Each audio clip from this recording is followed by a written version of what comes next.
Ladies and gentlemen, it's my pleasure to be here. I'd like to thank the organizers to invite me to contribute to this conference.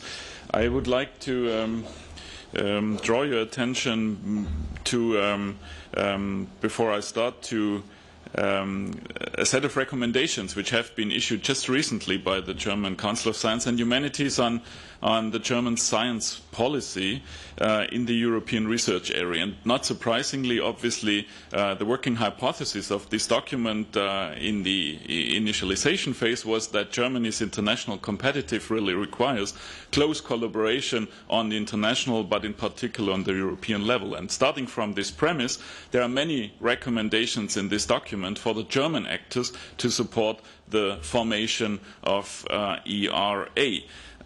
Obviously, not surprisingly, the German Council of Science and Humanities strongly supports the idea of ERA and all the related political initiatives, and it is really willing to contribute from its position to make the ongoing processes a success. In this document, there are a number, or really many recommendations, and one of them is referring to the topic of this session, namely to cross-border cooperation in ERA. As a pluralistic region with a shared cultural and intellectual history, a broad consensus on value, the ERA offers plenty of opportunities for fruitful collaboration. The key issue is obviously how to foster this and organize cross-border cooperation properly. And I would like to suggest here two different categories of approaches to be distinguished most prominently, and we have heard about this before, the program-driven top-down approach to joint coordinated research, especially in order to tackle grand challenges which only can be dealt with appropriately on a transnational if not at a global level. And this has been pointed out by a number of respondents of the survey, as we have here, that joint programming is considered to be one of the most interesting initiatives and that it is essential when undertaking policy or mission-oriented research. However, it has some kind of flavor of rigidity, and that's why I think we should think of an alternative approach, which I call bottom-up or investigator-driven. Why an alternative? Well, because the top-down approach does not really meet all the requirements of science in breadth. In particular, it does not really foster to venture into new directions, into completely new directions, to think the unthought, to really do something new. That's why we need something else. We need something which is focused on the individual researchers who have an idea for a collaborative project, who look for and should get the opportunity to look for the best collaborators and an appropriate funding scheme wherever they find the researchers and the scheme. There is not anything equally effective in building a strong community of researchers, I think, than collaborative projects driven by curious researchers. Thus, it must be part of the ambition to make ERA a space where collaborators can easily be identified and approached, and where funding can be secured for collaborative projects irrespective of the participant's nationality and irrespective of particular and previously agreed programs stemming from a complex political counseling process. I guess everybody agrees on this. At least all the scientists agree on this statement. The question is, how do we do this? How do we foster these kind of programs? How do we make bottom-up research cooperations work? Well, as I already stated, and here is a list of items on this slide, we have to make sure that it's initiated by the individual researcher or teams. It has to be subject-specific, not with predefined themes, discovery or problem-solving oriented, though it is always temporary and as such discontinuous. It shouldn't be too short-term. We need longer-term relationships, maybe in several stages, to build a strong joint program. it forms the foundation for establishing internationalized working relationship on science. It's a completely different emphasis than as the current emphasis in most of the European Union funding schemes, where the institution is at the core. Here, I want to point to the individual, which makes the difference. And I think this approach would really help us to trigger new science-driven trends in research, and ultimately could lead in changes in the priority setting. Now, this is, say, the abstract requirements. How could a funding instrument look up for such a bottom-up collaboration? And there is one model which we have some experience with in the German area. We call it transregional collaborative research centers, which are administered by the German Science Foundation, DFG. And this has been established about 10 years ago. In such research centers, a number of universities can join forces and define an outstanding research program. This program should be scientifically ambitious, complex, long-term, and it should facilitate close nationwide collaboration among key players in universities and other research institutions. So it's not only the crossing of the boundary of the disciplines, institutes, faculties, which are key characteristics. They should also, or could also, include collaborators in the industrial sector.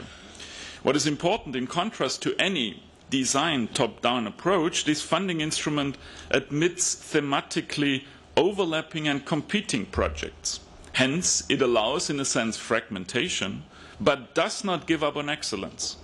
It rather exploits competition and cooperation in a balanced way. And I think that's why this instrument is so successful. This transregional collaborative research center, which is confined to Germany at the moment, and German universities could act really as a role model to organize bottom-up cooperation in the European research area. The funding schemes and the administrational schemes could be diverse. They could either be designed at the level of the European community or by multilateral programs supported by the national funding agencies. So what ideas are around to do this in a formal manner? Well, on the European Commission level, Horizon 2020, and also at the moment, ERC synergy grants are at least in the pilot phase, and this is a little bit going into this direction. So I think this is a great idea, which should be getting and receiving a lot of attention in the Commission. There seems to be a good start with a lot of interest among researchers. However, there is, I think, no one size fits all, and we have also seen as a result of the consultation, and that's why I think we have to think of other schemes too, of multilateral funding schemes, such as money follows researcher programs, lead agency agreements, common pot schemes, or even a mutual opening of national funding programs. I think all these elements could be used and maybe even combined to define such a bottom-up driven funding scheme. I think what is really important is that we accept that diversity is crucial for a vital European research area, since if it's managed and designed properly, it creates and fosters a fruitful balance between competition and cooperation. However, there are some specific obstacles for such multilateral funding. We all know this. I mean, we have to transnationally exchange public funds.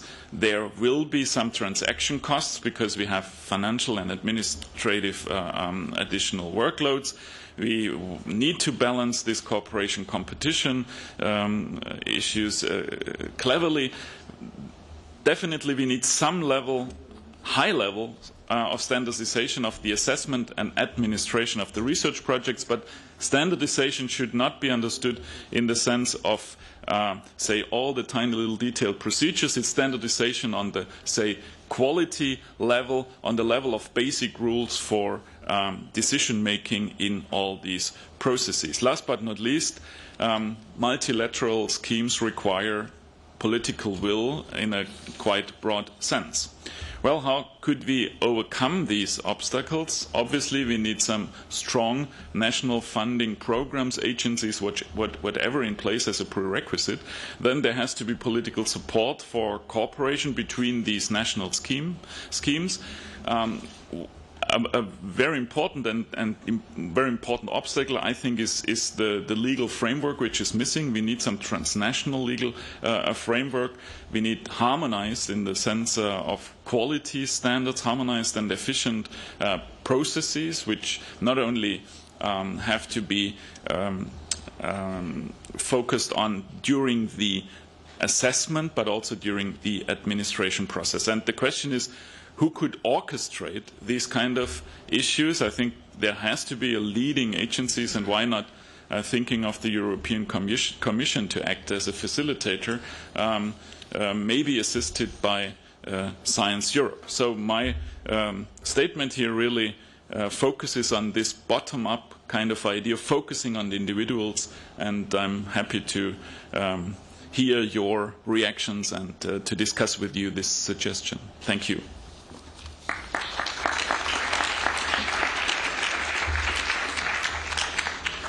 Thank you, Wolfgang, for this idea, and this almost served on a plate new concept for bringing in cooperation into the European agenda, even based on testing in Germany. And I'm sure that the Commission will take notes and bring this further on. The third speaker is Tatjana Volkova, who will share with us some experiences from cooperation, but seen from the perspective of research institutions and universities. Please.